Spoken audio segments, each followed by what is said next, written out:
રાજકોટ શહેરમાં self driving car ભાડે લઈ પરત નહીં કરી છેતરપિંડી આચરનારા અમુક ગુનાઓ અલગ અલગ પોલીસ સ્ટેશનમાં નોંધાયેલ હતા અને આરોપીઓ નાસ્તા ફરતા હતા, જેના અનુસંધાને માનીય CP sir, additional CP sir તથા DCP crime Jagdish Bhangarva sir દ્વારા આ આરોપીઓને તાત્કાલિક પકડવા સૂચનાઓ કરેલ હતી, જેના અનુસંધાને રાજકોટ સિટી ક્રાઇમ બ્રાન્ચ પીઆઈના માર્ગદર્શન હેઠળ પીએસઆઈ શક્તિસિંહ ચુડાસમાની ટીમ દ્વારા આરોપીઓને પકડવા માટે પ્રયત્નશીલ હતી। ત્યારબાદ ટેકનિકલ સર્વેલન્સ અને હ્યુમન ઇન્ટેલિજન્સની મદદથી આ ગુનાના બે આરોપીઓ દર્પણ મનસુખલાલ મણવર કે જે રાજકોટનો જ રહેવાસી છે, આ ઉપરાંત આમિરભાઈ અસલમભાઈ વોરા કે જે સોજિત્રા જિલ્લા આણંદ રહેવાસી છે, બંનેને બે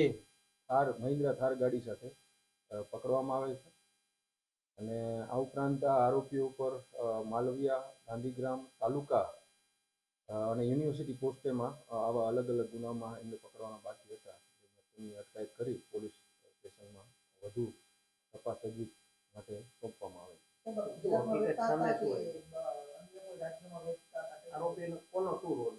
દર્પણ મનસુખલાલ વોરા પોતે સેલ્ફ ડ્રાઇવિંગ કાર અહીંયાથી ભાડે મેળવતો હતો,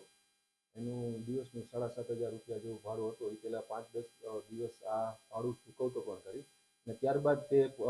સોજિત્રામાં આમિરભાઈ અસલમભાઈ વોરા કે જેનું પોતાનું ગેરેજ છે તેને વેચી દેતો। આમિર અસલમ વોરા એમાંથી જીપીએસ કાઢી નાખીને આ ગાડીને બારોબારના રાજ્યમાં વેચી દેતો। હજી સુધીના આપણને 4 ગાડીનો બાતમી મળેલ હતી, તેમાંથી ઓલમોસ્ટ બધી ગાડી રિકવર કરવામાં આવી છે અને હજુ પણ વધુ તપાસ તજવીજમાં જો વધુ નીકળશે